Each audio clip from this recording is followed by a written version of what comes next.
অসমৰ ৰাজনীতিত খুব বেছি মানে অবিশ্বাসী দূৰদৰ্শী কিছু নেতাৰ আবিৰ্ভাৱ হৈছে। আমাৰ বিধানসভাৰ অধ্যক্ষ বিশ্বজিৎ দৈমাৰী তেওঁ আজি কিছুদিন আগতে বিদ্যুৎ মাচুল বৃদ্ধি কৰাৰ সময়ত যিটো ৰাজনীতিত প্ৰতিবাদ কৰিছে, প্ৰতিবাদ বা সাংবাদিকে তেওঁক এতিয়া সুধিছে যে বিদ্যুৎ মাচুল বৃদ্ধি হৈছে জনগণৰ এই সময়ছোৱাত কি হ'ব। তেওঁ যি পাতল কথা কৈছে, মানে দায়িত্ব জ্ঞানহীন মন্তব্য কৰিছে, খুবেই একদম তৰল কথা, একেবাৰে গৰিহণাযোগ্য। কি ধৰণকে তেওঁক গৰিহণা দিব তাৰো নিৰ্দিষ্ট ভাষা নোহোৱা নিচিনা এটা অৱস্থা। এজন এনেকুৱা এটা ডাঙৰ পদবীত থকা মানুহ, অসম বিধানসভাৰ অধ্যক্ষ পদত তেওঁ আছে।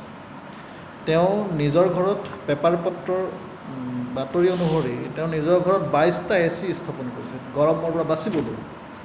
আৰু অসমৰ 31 কোটি জনগণ যিসকলে গৰমৰ সময়ত নিজৰ ফেনখন চলাই বা অন্য যিকোনো কাম তেওঁলোকে কৰে, এইখিনি ৰোধ কৰাৰ কাৰণে, এইখিনিৰ পৰা খৰচ বচোৱাৰ কাৰণে তেওঁ পৰামৰ্শ দিছে আপোনালোকে বিচনী মাৰক, মানে যিখন ফেন হাতৰ যিখন চলাই বিচনী মাৰক।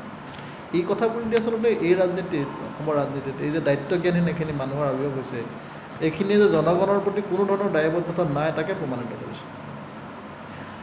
এই কথাৰ লাষ্টতে তেওঁলোকে আমাৰ কিছু বছৰ আগতে, দিন নহয় বছৰ হ'ল, হিমন্ত বিশ্ব শৰ্মাই যেতিয়া পাপৰ ফলত কেঞ্চাৰ হয় বুলি কৈছিল, তেওঁ ইমান বেছি তৰল কথা, তেওঁ এজন মুখ্যমন্ত্ৰী হৈ বা সেই সময়ত তেওঁ মুখ্যমন্ত্ৰী নাছিল যদিও কিমান পাতল কথা তেওঁ ক'ব পাৰে। কিন্তু দুৰ্ভাগ্যজনকভাৱে তেওঁৰ পিতৃ আকৌ কেঞ্চাৰ ৰোগত মৃত্যু হৈছে।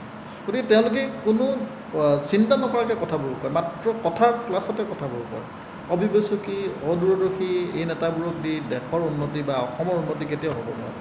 তেওঁলোকে নিজৰ মানে যিটো জীৱন, খুব বিলাসী জীৱনটো ঠিকেই পাৰ কৰিছে, খুব বেছি বিলাসীভাৱে। যেনেকৈ আমাৰ অধ্যক্ষই 22টা AC স্থাপন কৰিছে, যি সময়ত অসমৰ মানুহে এটা এচিটো বাদ দিয়ে ফেনখন চলাবলৈকে নোৱাৰা নিচিনা অৱস্থা, ইনকামৰ ৰাস্তা নাই। তেওঁলোকেতো চৰকাৰী খৰচত কৰিছে, ৰাইজৰ ধনেৰে কৰিছে, তেওঁলোকে বহুত সম্ভৱ। গতিকে এই সময়ছোৱাত জনগণ সচেতনভাৱে এই কথাখিনি চিন্তা কৰাৰ সময়, যাতে অনাগত দিনত এইসকল নেতাই দি দেশৰ বা ৰাজ্যৰ ক্ষমতা তেওঁলোকৰ হাতত যাতে দি দিয়া নহয়।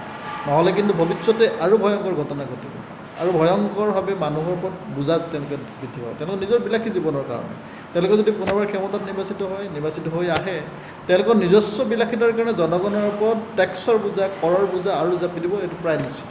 গতিকে ৰাইজ সাৱধান হওক, 24 নিৰ্বাচনৰ এটা সুযোগ।